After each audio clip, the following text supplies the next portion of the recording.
Hello শিক্ষার্থীরা, আজ class 7-এর 14 নম্বরটা অঙ্কটা করছি। একটি ট্রেনের একজন যাত্রী দেখলেন ট্রেনটি একটি প্ল্যাটফর্ম অতিক্রম করতে 15 সেকেন্ড সময় লাগলো।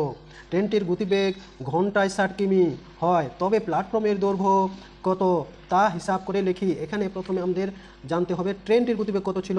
ট্রেনটির গতিবেগ ছিল এখানে ঘন্টায় 60 কিমি। এটা ট্রেনটির গতিবেগ 60 কিমি ছিল। 60 কিমি বেগে একটি প্ল্যাটফর্মকে অতিক্রম করছে। এই এটা হচ্ছে প্ল্যাটফর্ম অতিক্রম করতে সময় কত লাগছে? 15 সেকেন্ড সময় লাগছে। কত সময় লাগছে?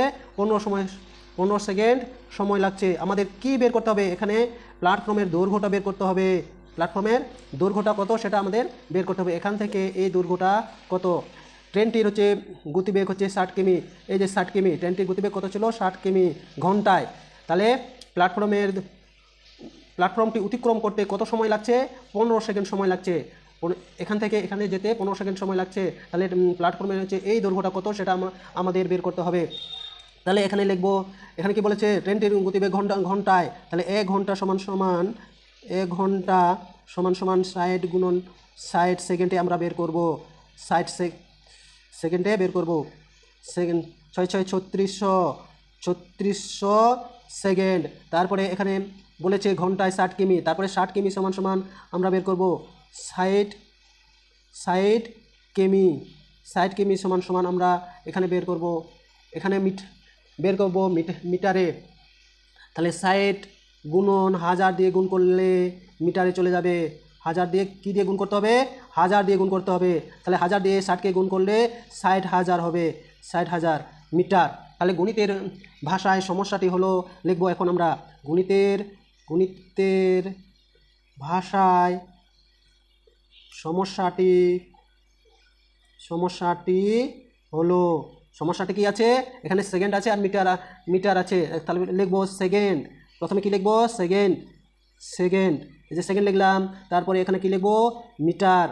এই যে মিটার। তাহলে 3600 সেকেন্ডে কত যাচ্ছে? 60,000 মিটার যাচ্ছে। এই যে 60,000 মিটার যাচ্ছে। আমাদের কততে বের করতে হবে? এখানে 15 সেকেন্ডে কত যাবে সেটা আমাদের বের করতে হবে। এই যে 15 সেকেন্ডে কত যাবে সেটা আমাদের বের করতে হবে। তাহলে এখানে 3600 সেকেন্ডে যায়, 3600 সেকেন্ড কত যাবে? 60,000 মিটার। কত যাবে? 60,000 মিটার। তাহলে 1 সেকেন্ডে কত যাবে? উপরে 60,000, নিচে 3600 এখানে মিটার। তাহলে কত সেকেন্ডে বের করতে হবে আমাদের? 15 সেকেন্ডে কত যাবে ট্রেনটি? তাহলে এখানে 60,000 গুণ 15, নিচে কত যাবে? 3600, নিচে আসবে 3600। এই জিরো কাটলো, এই জিরো কাটলো। 6 6 দেখো বোন কীভাবে কাটছি। 6 6 36, এখানে 600 আছে।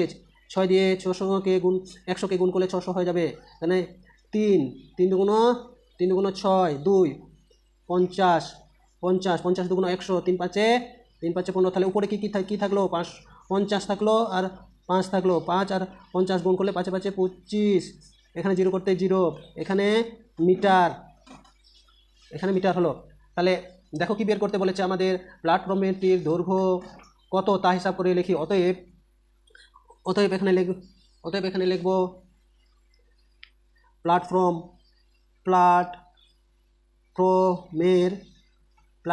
প্ল্যাটফর্মটির দৈর্ঘ্য যাই লিখি। দৈর্ঘ্য কত বেরোলো? এখানে 250 মিটার। 250 মিটার, এটা অ্যান্সার। অঙ্কটা যদি বুঝতে না পারো আরেকবার ভিডিওতে দেখে নেবা। ঠিক আছে? ওকে।